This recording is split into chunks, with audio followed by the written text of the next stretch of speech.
안녕하십니까. 오늘 사무엘상 3장을 좀 보시겠습니다.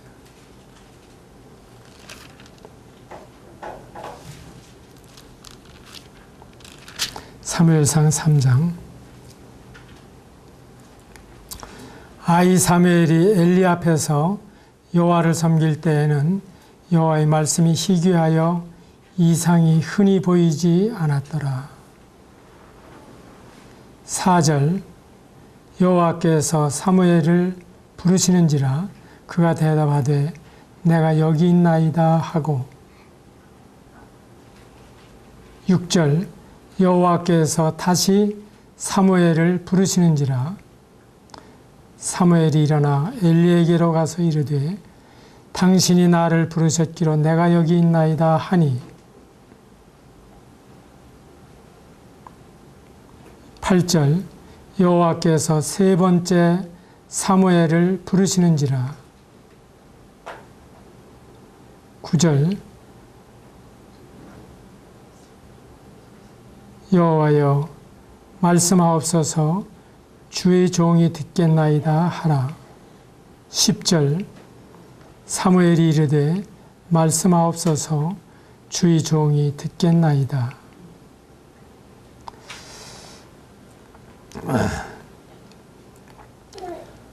한나처럼 서원을 하는 사람이 많이 있지만 한나처럼 실천하는 사람은 흔하지 않습니다. 우리가 맹세는 높기가 하늘과 같지만은 그 맹세를 지키는 일은 그 푸른 하늘에 떠 있는 흰 구름 조각 같다 하는 말이 어느 시인의 표현에 있습니다. 우리가 하늘로 맹세하고 땅으로 맹세하고 맹세를 쉽게 하지만은 그러나 사실 맹세를 지키기가 어렵기 때문에 예수님께서는 하늘로도 말라, 땅으로도 말라, 예루살렘으로도 말라. 그리고 내 자신으로도 하지 말라. 믿을 게 세상에 아무것도 없어요. 그러면 서원을 성경이 전적으로 금하고 있는 것인가? 그렇지 않습니다. 서원을 지키는 우리의 자세에 문제가 있는 것입니다. 예수님께서는 맹세하고 변치 않으시는 분으로서 우리의 죄를 담당해 주셨습니다. 그래서 예수님은 맹세하시고 변치 않으시는 분으로 우리에게 말씀해 주시고 있는데 그 예수님이 맹세하지 말라 그렇기 때문에 어떤 사람은 결혼 서약도 안 하겠다고 버티는 사람을 제가 본 적이 있어요. 어떻게 하겠다는 거예요? 형편대로 살다가 아니면 헤어지겠다는 겁니까? 성경이 말하는 그 진정한 의미는 우리가 얼마나 맹세를 쉽게 하느냐. 그리고 맹세를 하면서 거짓말을 잘해요. 내가 하늘로 맹세하지만 그러면서 거짓말하고 싶을 때 그렇게 얘기한단 말이에요. 때때로는 그리스도인들이 거짓말하게 될 때 세상 사람들은 예수쟁이는 다 거짓말쟁이야 하고 매도하는 것도 볼 수가 있습니다. 여기에 지금 한나가 어린 사무엘을 엘리 제사장 앞으로 보냅니다. 그리고 거기에서 이제 어린 사무엘이 훈련을 받기 시작을 합니다.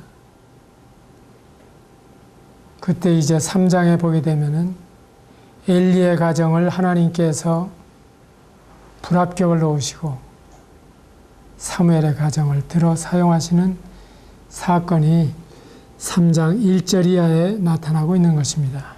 그러면 우리가 대강 시기적으로 언제냐? 예수님 오시기 1105년에 사무엘이 태어났을 것으로 분별을 합니다.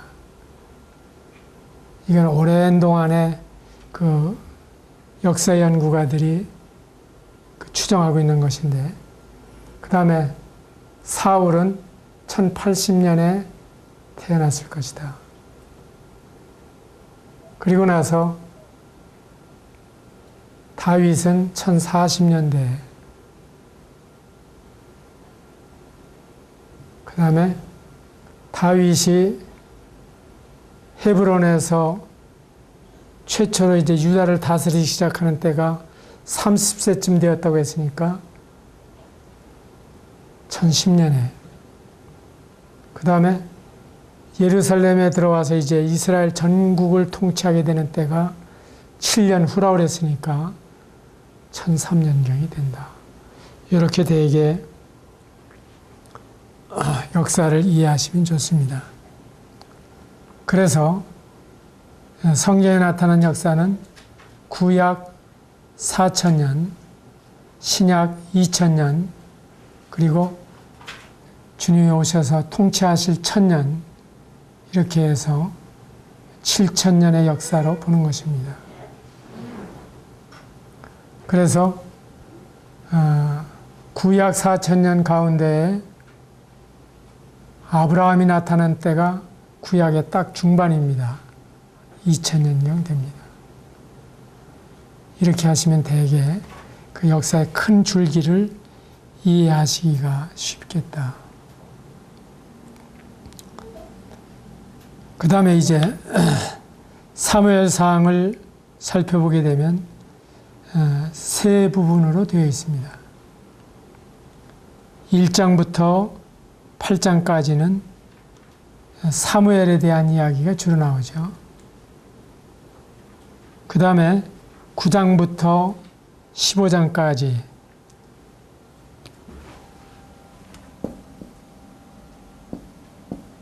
사울에 대한 이야기를 볼 수 있습니다.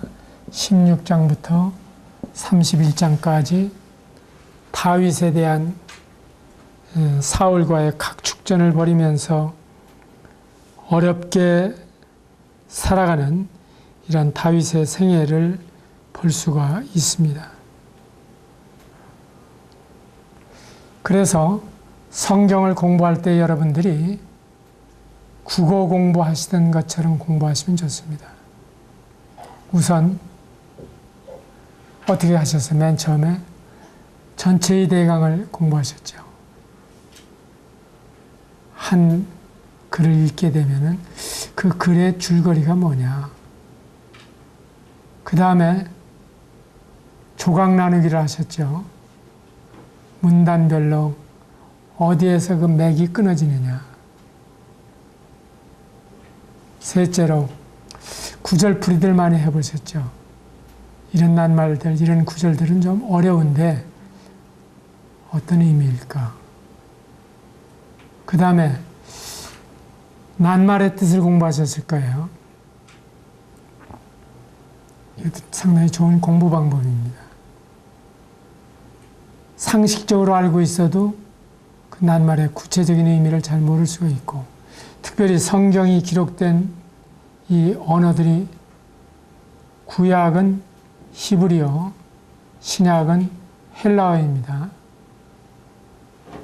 그런데 그 언어들이 다 고어가 됐어요. 그렇기 때문에 오늘날 그 낱말의 뜻을 많이 이렇게 전이가 돼가지고 다른 의미로 쓰여지는 예도 많이 있고, 그래서 그 원전을 보고 그 원어가 쓰여진 현장들을 하나하나 이렇게 살펴보지 않으면 본래의 의미를 알기가 어렵습니다.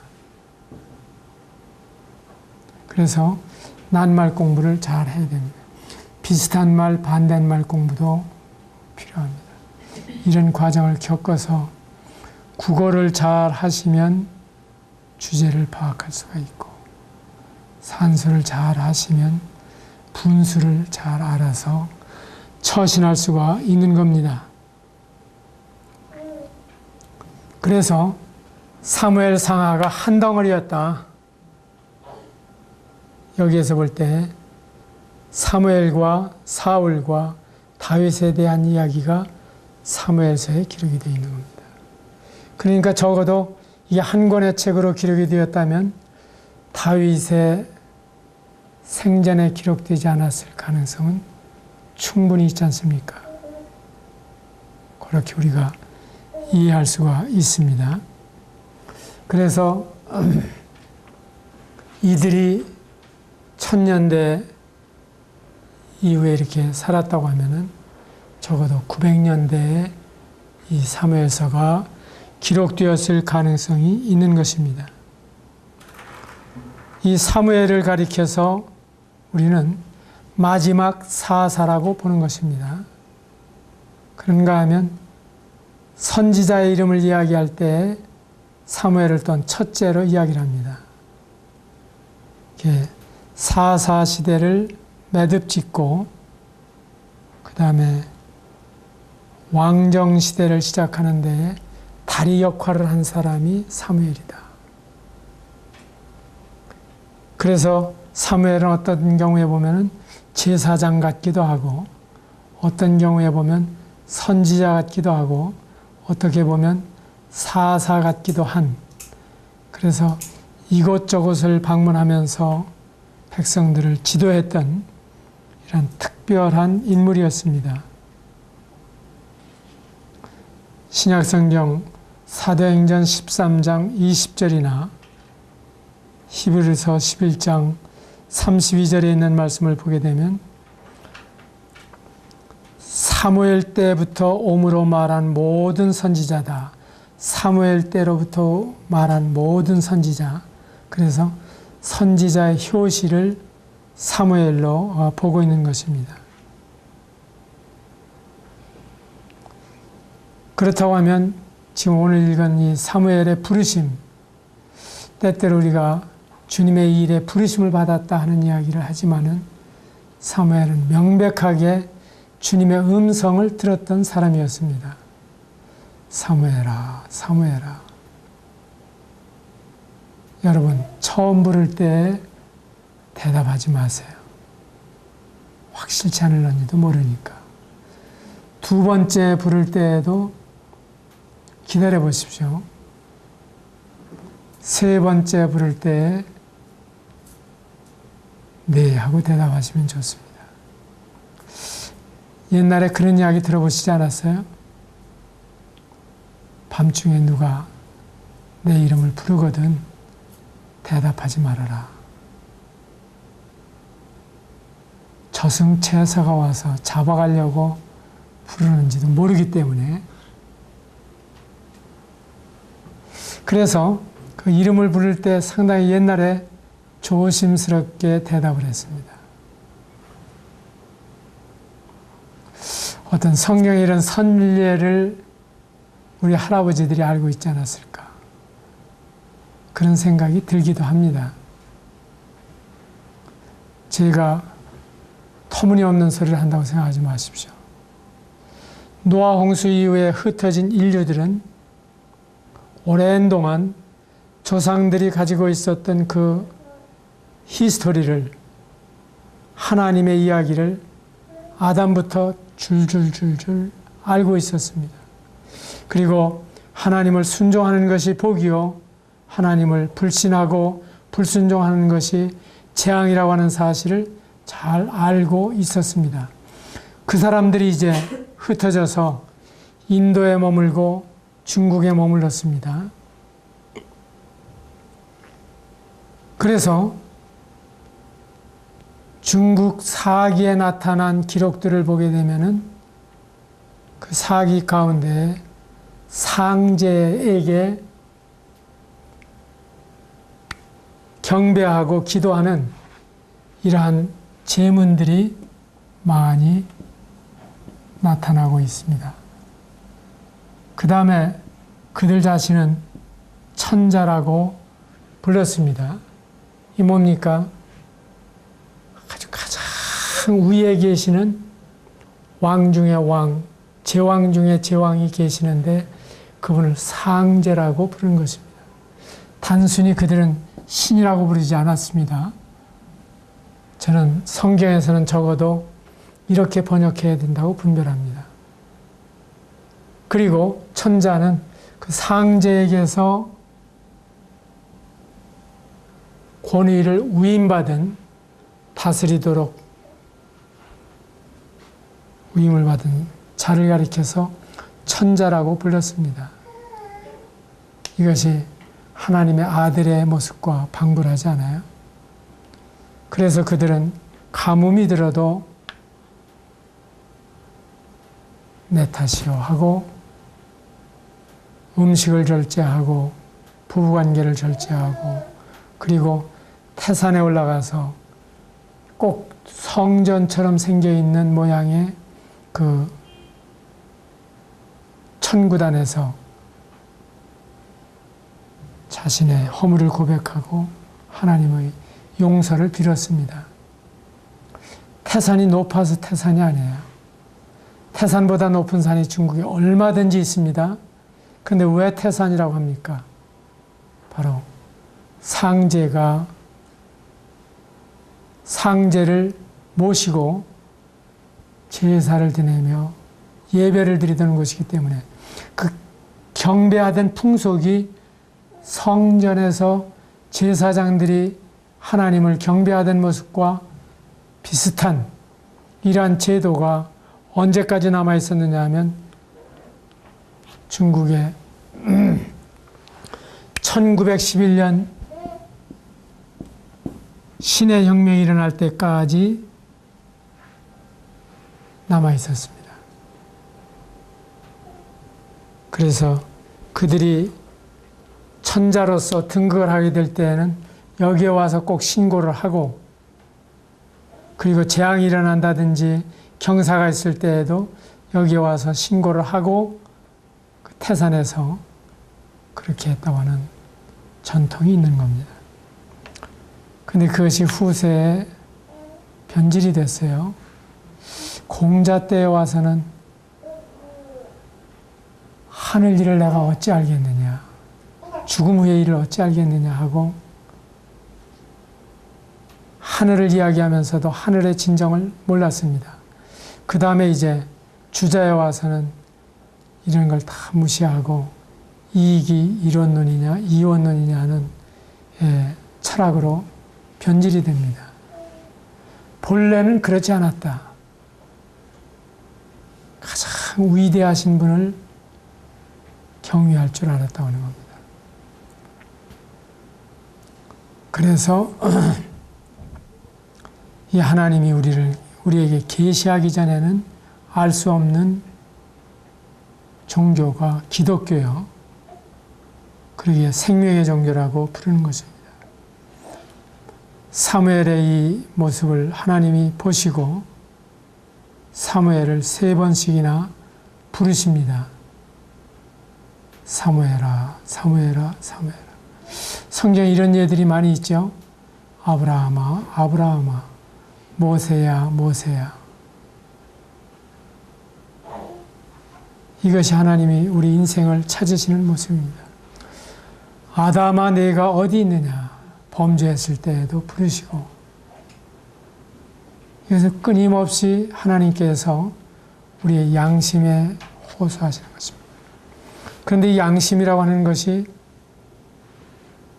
믿기가 어려운 것이, 주님을 알기 전에는 자신의 지금까지 살아온 전통이나 풍속이나 그 다음에 읽은 책이나 이런 데 따라서 그 양심이 자리를 잡죠. 그래서 제가 말씀드리는 양심은 신앙 양심이라고 앞에 단서를 붙여야 된다고 보는 것입니다. 이 양심은 인간이 범죄하면서부터 많이 변질됐습니다. 그래서 동양 사람의 양심이 좀 다르고 서양 사람의 양심이 다릅니다. 그 다음에 니체에게서 배운 사람의 양심이 다르고 프로이드에게서 배운 양심이 다릅니다. 그렇기 때문에 그리스도인의 양심은 신앙 양심이다. 이 사무엘이 하나님의 음성을 듣고 하나님의 음성을 순종하기 시작을 합니다. 우리가 어떻게 하나님의 음성을 듣습니까? 사실 이 말씀을 읽어가게 될 때 주여 말씀하옵소서 주의 종이 듣겠나이다. 9절에 그렇게 말씀했죠. 여호와여 말씀하옵소서 주의 종이 듣겠나이다. 10절에 그렇게 말씀했죠. 말씀하옵소서 주의 종이 듣겠나이다. 이러한 심정으로 하나님의 말씀을 대하게 될 때에 우리는 주님의 음성을 듣는 것입니다. 많은 사람들은 오늘날 헛소리하는 경우들을 볼 수가 있어요. 비몽사몽간에 꿈을 꾸었다. 환상을 보았다. 그런데 그 꿈처럼 허무한 게 어디 있습니까? 꿈에 암만 실컷 먹었어요. 잔치집에 가서. 먹어서 깨고 나면은 배고프잖아요. 근데 그런 사람이 그런 꿈을 또 많이 꿉니다. 먹고 싶으니까. 그 꿈처럼 허무한 게 없는데.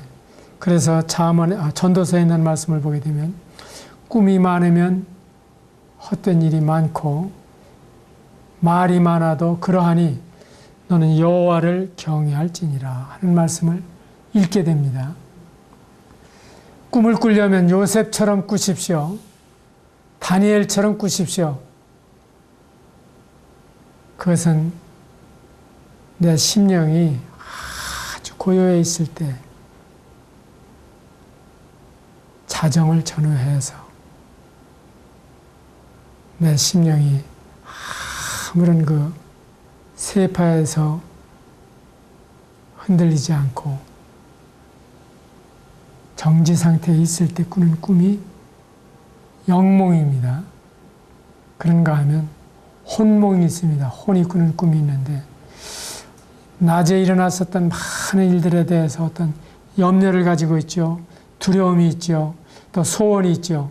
그런 것이 꿈속에 기가 막히게 변형이 되어서 나타납니다. 제가 미안한 이야기지만 어렸을 때 윷놀이를 무던히도 많이 했어요. 근데 이기지 못하고서는 제가 배기질 못했거든요. 그래가지고 꼭 도끼니면 잡겠는데 다른 게 나와서는 안 된단 말이에요. 그러니까 윷가락을 세 가락을 던져놓고 그걸 다 엎어놔요. 그래서 손에 있던 걸 마지막으로 떨어뜨리면서 돌을 만드는데 불 켜놓고는 할 수 없잖아요. 한 놈이 짜고 불을 꺼요. 그러고서 꼼짝 말아라 하고서 이제 불을 켠단 말이에요. 그러면 도가 돼 있는 거야.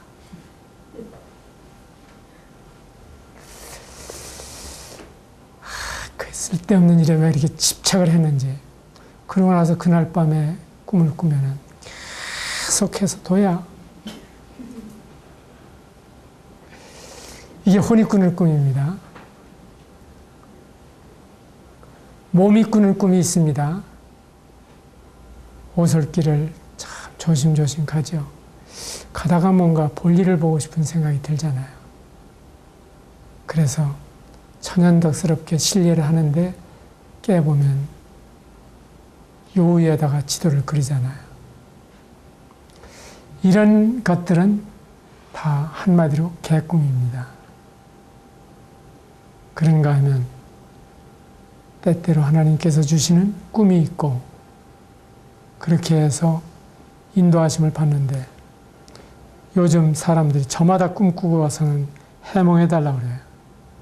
그런 해몽은 할 필요가 없습니다. 해몽하려고 하지 말고 성경을 읽으시고 성경에서 원칙적인 인도하심을 받으세요. 어떤 사람은 성경 한 구절 가지고 그냥 쪽집게식으로 인도하심을 받으려고 하는 그런 경우들이 들어 있어요. 그것도 좋은 태도가 아닙니다. 무슨 말인지 아시겠어요? 그러다가 만일에 유다가 목매어 죽은지라 하는 구절을 읽으면 어떻게 하시겠어요? 자살하라는 말씀인가? 네 하려는 일을 속히 행하라.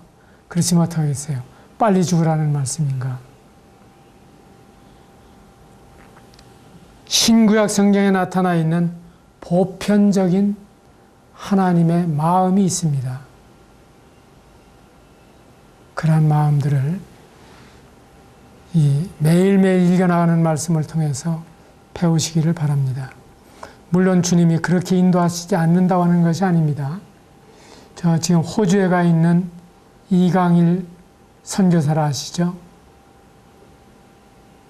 그 선교사가 해외에 나갈 때 이사야서에서 주여 내가 여기 있나이다. 나를 보내소서 하는 말씀을 마음에 받았습니다. 읽어나가는데 그 말씀이 쿵 하고 마음에 와 닿았습니다. 그런데 그 말씀을 읽고 나서 정말 주님이 저에게 하시는 말씀입니까? 하고 그날을 지내는데 하필이면 방송에서 주여 내가 여기 있나이다. 나를 보내소서 하는 구절을 또 한 번 명료하게 들려주었습니다.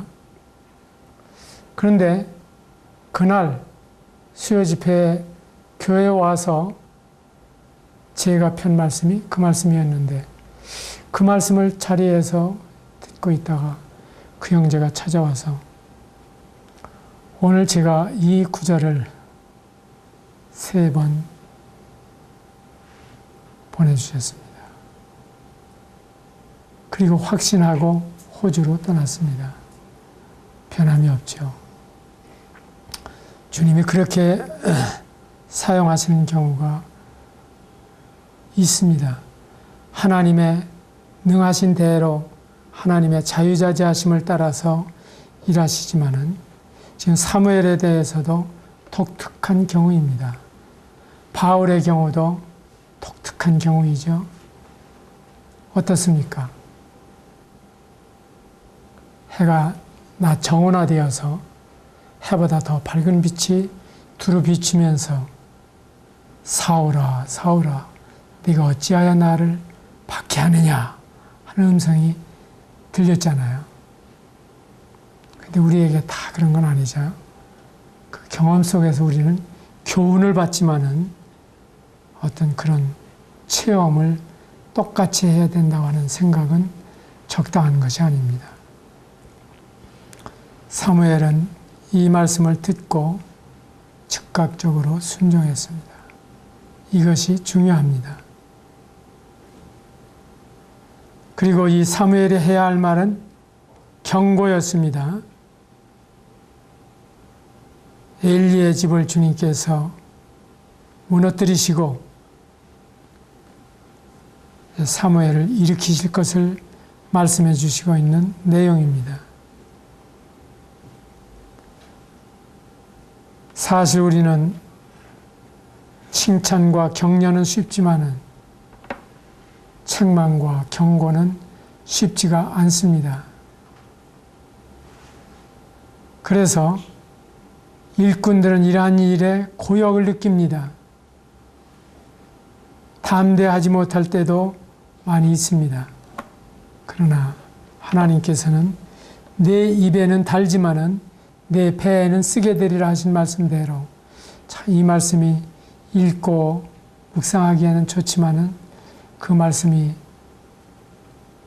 받아야 할 사람들 가운데에는 멸망을 당해야 될 영혼이 있다고 하는 것과 이 말씀을 듣고 구원 얻을 영혼이 있다고 하는 사실과 이 말씀을 즐겨하지 않는 세상 가운데에서 이 말씀을 증거해야 된다고 하는 사실이 얼마나 어려운지 모릅니다.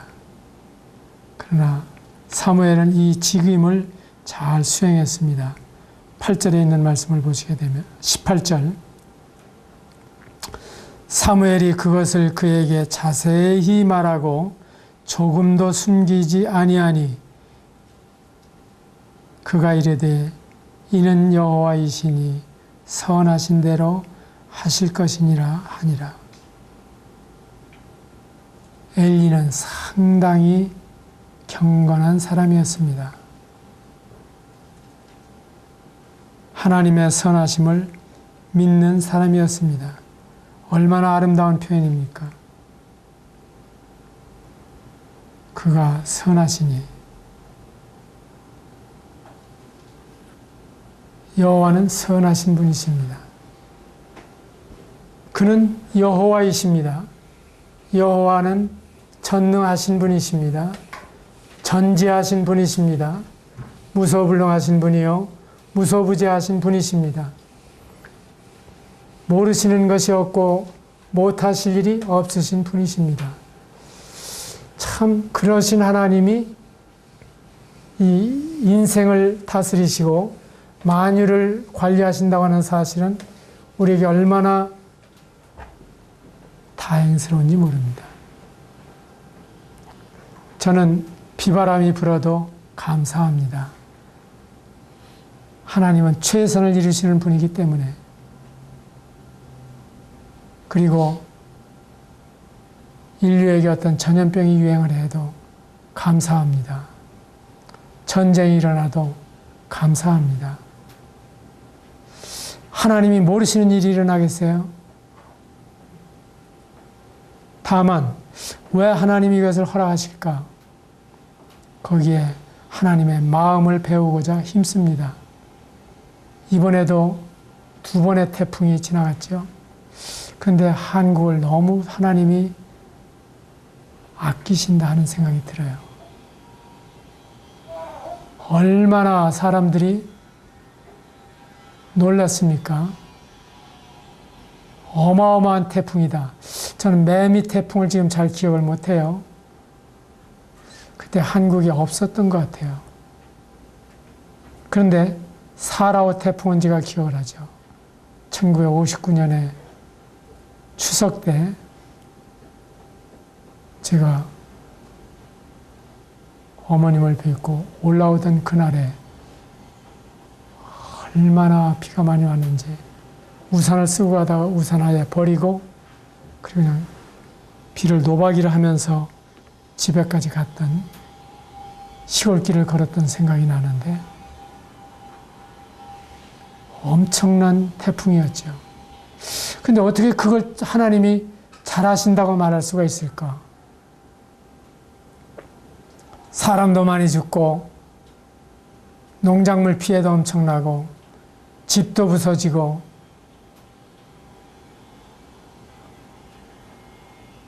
그건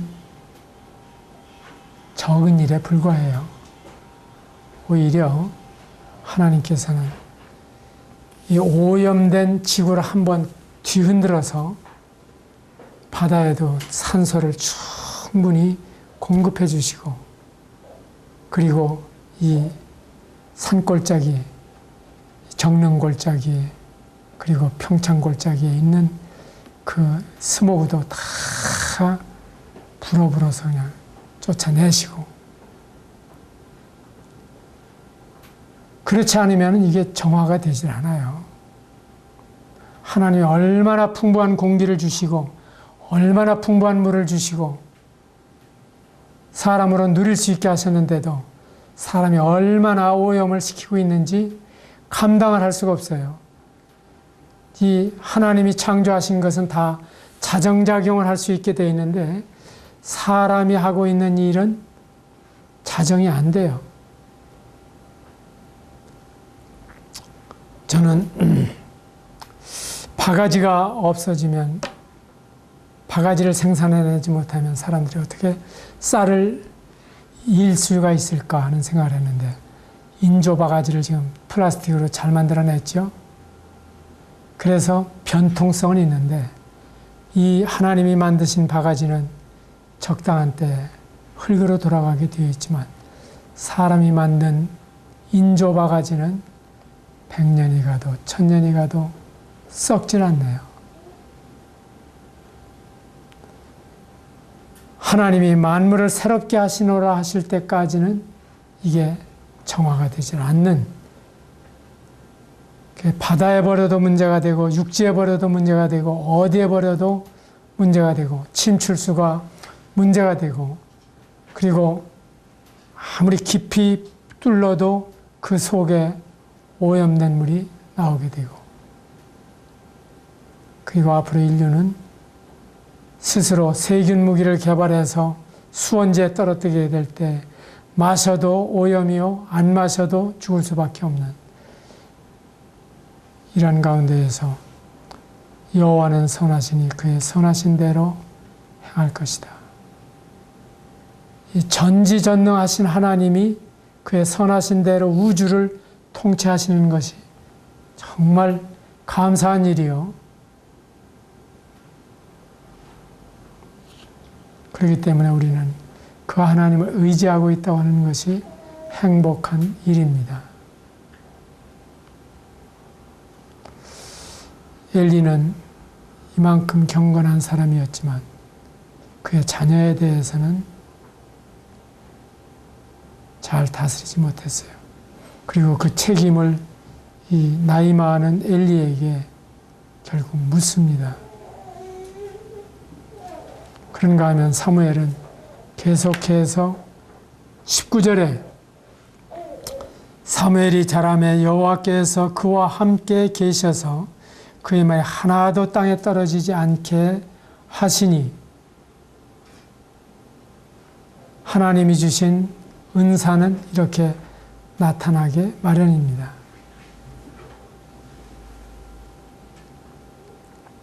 하나님이 함께 하시면 문제는 다 해결입니다. 우리의 생애 가운데 무엇이 필요합니까? 돈이 필요합니까? 애인이 필요합니까? 그렇지 않으면 지혜가 필요합니까? 구변이 필요합니까? 다 필요하죠. 그런데 하나님이 함께 하시면 그 모든 것이 구비한 해결책이 되는 것입니다. 지금 갓난아이가 우리와 함께 있어요. 저 갓난아이에게 필요가 뭐예요? 어머니와 함께 있는 거예요. 어머니가 함께 있다는 사실은 어머니는 나의 음식입니다. 그리고 어머니는 나의 행복이고 어머니는 나의 모든 것이 되는 것입니다.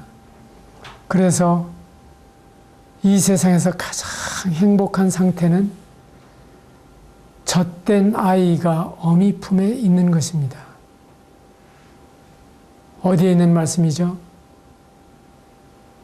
저도 잘 기억이 안 나는데 시편 131편이나 132편을 읽어보시게 되면 젖된 아이가 어미 품에 있음 같게 하였나니 실로 내가 젖된 아이와 같도다. 이것이 바로 여호와께서 함께 하시는 사람의 모습입니다. 배부르지요. 등 따뜻하지요. 아무 걱정이 없습니다. 여러분, 철든 사람처럼 너무 심각하게 살아가지 마시기를 바랍니다. 그리스도인들은 철부지처럼 살아가는 사람들이에요. 하나님이 함께 하시면 겁낼 것 없네, 겁낼 것 없네. 주일학교 아이들처럼 여러분 찬양을 부르면서 주님이 만사다, 주님이 해결책이다, 주님은 해답이다, 그렇게 살아가실 수 있기를 바랍니다. 사무엘에게 단 한 가지, 여호와께서 그와 함께 계시니. 링컨이 그런 이야기를 했어요. 많은 사람들이 하나님이 대통령과 함께 계시면 좋겠습니다 그랬을 때 나는 내가 하나님과 함께 했으면 좋겠다. 하나님이 나와 함께 하시는 것이 아니라 내가 하나님과 함께 있었으면. 우리는 하나님이 북군의 편에 있기를 바라고 하나님이 아브라함 편에 있기를 원하던 그 후배들과는 달리 아브라함은 자신이 하나님 편에 있는 것을 원했던 것처럼 여러분들이 하나님 편에 서시고 하나님과 함께 하심으로 승리하는 이와 같은 생애가 되시기를 바랍니다. 감사합니다.